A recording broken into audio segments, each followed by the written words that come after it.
find out for sure if that's Billy Bleach. So we got or if that's Billy Bleach's transponder that's being picked up. That might be the other issue. Well, if you got race monitor on here, that should tell us the...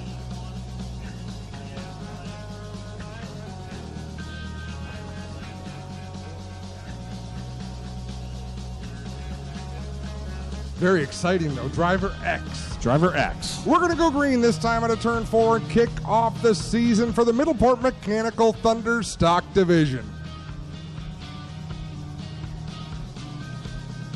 Frank Turkey down low. Casey Huffman up high. Green flag is out. They rumble down into corner number 1. The 8-cylinder stock car is ready to do battle, and they're already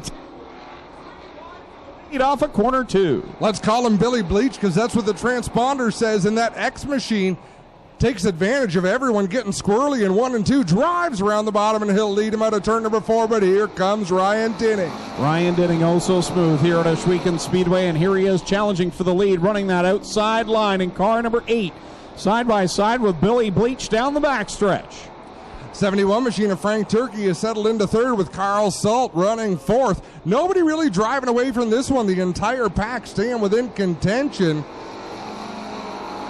As Bleach leads another lap down into turn number 1. 2 laps on the board. Dinning trying to get some momentum up on that high sideline. He'll draw up along car number X as they go through 3 and 4. Dinning on the top. We believe it's Bleach on the bottom in the X. Trouble in turn number 4. One car goes around backwards. I believe that was Rob Hoskins. He'll get the car pointed in the right direction. So we'll stay green with the battle at the front heating up as now Carl Salt and Frank Turkey Jr. have caught the top 2. Well, neither driver at the front really running the lane they want. They're both having to give way to the other driver, either going into the corner or coming off the corner. Frank Turkey and Carl Salt kind of running wherever they want, and look at Turkey closing on the back bumper of Ryan Dinning in that number 8 down into turn 3. He was the pole sitter in this one, faded back a little bit, but now it's caught the top 2, and it's a 4-car battle at the front. Bleach, Dinning, Turkey, and Salt all up there. Now Dinning working the back bumper just a little bit of the Bleach number X. Frank Turkey up on the outside where he's been running the last number of laps, and now he's going to go to the outside of Dinning in the number 8 as they work through turn 4. Here comes Dinning. Great run on the bottom side for Dinning in car number 8 as he works to the inside of Bleach, and here comes Turkey to the outside line. Great battle for the lead. They're side by side off of the second corner. Dinning couldn't get it done on the outside, so he'll try the inside, drives it deep into turn 3, but there's still Bleach to the outside. Turkey goes around. Yellow flag will come out. So that will set up a shootout here to end this one. Great race at the front of this one. We bragged on this division at the start of the night, and they're making us look smart, Adam. It's hard to describe, but the way these cars act on this racetrack, the throttle control, the way they'll rub each other, and that's great racing. It's not dirty. You can't do that in a sprint car, although the sprint car racing is fantastic as well. But this division, there's just something about it. Does bother me a little bit when there's a race car that we can't confirm who's driving it, especially when he's having such a good run. But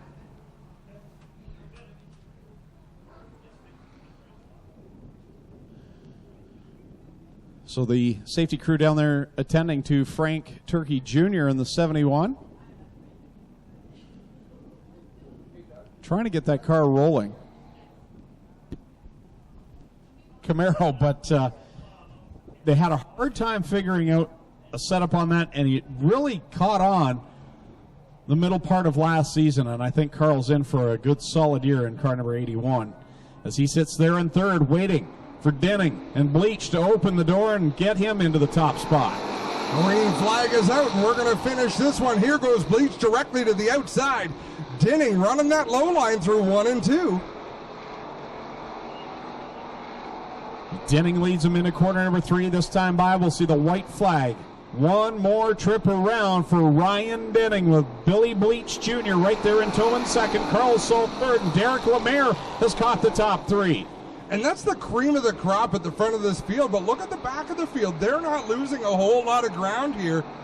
as Casey Huffman gets a big wiggle out of turn number 2, gathers it in. But here we come out of turn 4. Checkered flag in the air. Ryan Denning with the win. Bleach in second. Salt, Lemaire, Richardson rounding out the top 5.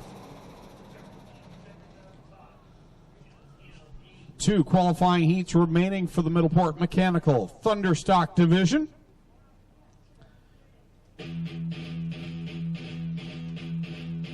Still have some Consi races to run, as well as the A-Main for the Bomber Division before our intermission. Model races have become fairly precious. Yep. They're expensive toys, so are these. But these cars are meant to be raced. They're meant to be physically driven. I think he'll embrace the challenge, and I think the competitors will embrace him as well. And he's one of the best of the best. When you talk Ontario late model racing or even in Thunderstock, Sean Chenoweth, he shows up, he's on your list of favorites to win every night. But there's plenty of drivers in this field, and we're about to see right now that they are all competent. Trevor DeBoer on the loud pedal leads the way down into turn number 1. That 23 of Trevor DeBoer is one driver that last year made a lot of noise and flexed some muscle, and here he is leading the way over Blake Bomberry Jr. It's 3 wide behind the 24 as they go into corner number 3. Side by side, they race through 3 and 4. DeBoer out in front, leading by a healthy margin, but look at Lampman and Chenoweth swallowing up the 24 of Blake Bomberry Jr., but there's another driver who doesn't take any guff from anybody. Side by side for that second spot, Chenoweth will move by the 24 of Bomberry. Let's see if Lampman can do the same on the inside line in that orange Monte Carlo at the stripe. DeBoer leads over Chenoweth, Lampman, and Bomberry. That is a beautiful car that Bomberry's driving, that 24 machine. I don't know what it's been like the last few years, but historically he hasn't been known for great looking equipment, but he could always drive the wheels off it. Had a nice looking car a couple of seasons ago and then had some problems with it, and good to see him back. And like you say, a nice paint job for Bomberry. Good to see him back at it full time again in that Nitro 54 ride. Unlike the first qualifying heat, we're seeing someone get out in front and open a gap to the rest of the field. Trevor DeBoer having a great run. He's opened up half a straightaway over Chenoweth. Lampman trying to close in that orange number 28 to create a battle for the second spot. Lamp there in the tire tracks of Chenoweth trying to race him down into corner number 3. Chenoweth hit a big bump down there, and the car got a little upset, and that opened up the gap, or rather closed the gap for Jim Lampman to try and make a move here on Chenoweth into 1. And you can really see the asphalt racer in Chenoweth. You really ease the car into the corner in an asphalt car. And that's where he's given up. He's sort of easing it into the turn and then jumping on the throttle, doing a nice job. You can see Lampman gobbling up that distance. 2 laps remain. So Trevor DeBoer, your leader. Chenoweth right now in second, then it's Lampman in third. Jason Lungaro's done a nice job. Started 7th, and he's worked his way up to 4th. Good drive for Longaro for sure. As here goes Lampman to the outside in 3 and 4. He's only got 1 more lap to try to get it done. 1 to go. Final time around for Trevor DeBoer. In car number 23, the battle for second is the one we'll keep our eyes on here in this final lap as Chenoweth holds on to the runner-up spot. Lampman, though, right there in his tire track. This time Lampman's going to the bottom. Here comes DeBoer. He'll take the checkered flag. Lampman to the bottom of the racetrack with a hammer down. Lampman with the spot at the stripe. Chenoweth back to third. Longaro fourth. Rounding out the top 5 is Craig White in the 13X. One more qualifying heat to go here on the evening, and it's the third and final one for the Middleport Mechanical Thunderstock Division. Starting on the pole will be the 79 of Christopher Hale to the outside, the 25 of Ken Sargent. Starting third in the 911. Not something to mess with. There's extreme pressure in there, and steam is such a... You can't get away from steam. Once it's on you, it's going to keep on burning you. And don't scroll through Facebook while you're eating a meal. That's the other lesson.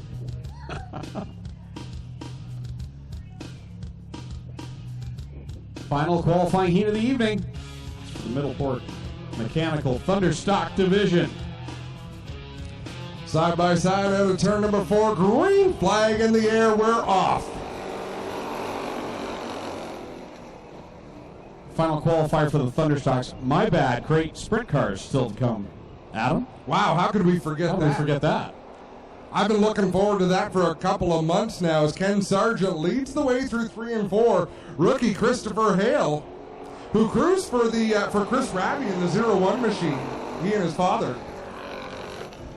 Sargent leads the way right now. Here comes the defending champ working to the outside of the Hale machine and put Brewster Baker, Dave Bailey into the second spot in car 49. Chris Dickey trying to close the gap in that 1 machine. He runs in the 4th position. But I think we're about to see a battle for the lead. Dave Bailey closing in on Ken Sargent. Drops to the inside out of turn number 2. They're side by side, door to door down the backstretch. These two spent a lot of time last season going at it at the front of the field in the feature events. And here comes the defending champion. He'll get by as troubles for Christopher Hale down in corner number 4. We'll put that 79 machine sideways. We'll see if he can back that up and stay green, but it looks as though we may need to go yellow, and yes, we will. We will go yellow, and we will see who gets the top spot, whether it's Dave Bailey or whether Kenny Sargent catches a break with that yellow flag, and he winds up with the top spot. And we want to thank Nathan for the display down in the main entryway. Great opportunity for fans to get up close to a crate sprint car. Some fans sitting in the seat, getting some photos and making some memories. So thank you to Nathan Acklin and the folks at Acklin Insurance for their support of tonight's racing event. Dave Bailey gets on the fun pedal and he'll lead them down into corner 1 on the restart. Leads the way all by his lonesome, but here's Kenny Sargent looking to the inside. They're 3 wide for the 3rd position. Nick Liveren's got the best end of that deal. He jumps up to the 3rd spot. Let's see if he can do some damage from 3rd, running up on the outside groove, a popular lane here at Ohsweken. Looking for racing room. He'll drive to the outside of Ken Sargent. Bailey leads over Sargent. Liverence with a great run right now in that 3rd position. Chris Dickey back and forth. Ryan Beagle completing the top 5 as we come down across the stripe to complete lap number 5. When there's bite in the middle of the racetrack to the bottom of the racetrack, that outside groove is so hard to run because it is so much farther to drive than the inside. As the night wears on, I think that inside groove will start to wear out. Greg, you've seen a lot of nights here, and we're going to see the outside come back to prominence. That's a pretty cool thing about dirt track racing. What you see in the heats, usually not at all what you see in the feature events, and that will hold true a little bit later on here tonight. But one thing that will probably maintain the same, this guy's going to be near or at the front in the feature, and that's Dave Bailey leading them down into corner 3. White flag going to come out this time for Dave Bailey and the rest of the field in the Middleport Mechanical Thunderstock Division. We've got a battle for 3rd. Chris Dickey on the inside of the Liverence 911. To the bottom, has the bottom grooved. It's not giving up the fight, and he's got a good run off the 2nd corner. Coming off of turn number 4 to the checkered flag, it's gonna be Dave Bailey taking the win. Ken Sargent gonna come home 2nd. Who's gonna take the battle for 3rd? Chris Dickey at the line over Dick Liverence. Beagle, Christopher Hale, and the 77 of Brett Rodwell will bring to a conclusion qualifying heats for the Middleport Mechanical Thunderstock Division. We still have 3 heat races to go. Crate sprint cars up next with 3 qualifying heats. And Jeff Todd just sent me a message. He says, it's opening night. Of course I'm here.